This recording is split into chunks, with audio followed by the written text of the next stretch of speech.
ওরে না বুঝে মদিসি না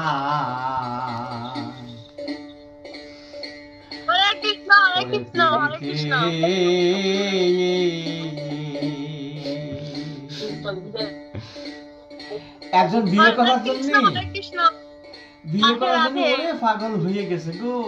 হ্যাঁ, বিয়ে না করলে আর আমার কাজে নাই। তাহলে বিয়ে করতে পরে বিপদ আছে। বিয়ে করতে হলে আগে জানিয়ে শুনি না, তারপরে বিয়ে করো। মেয়ে দেখো, ঘর দেখো, নইলে করে ফুরুত না বুঝে মদিসি না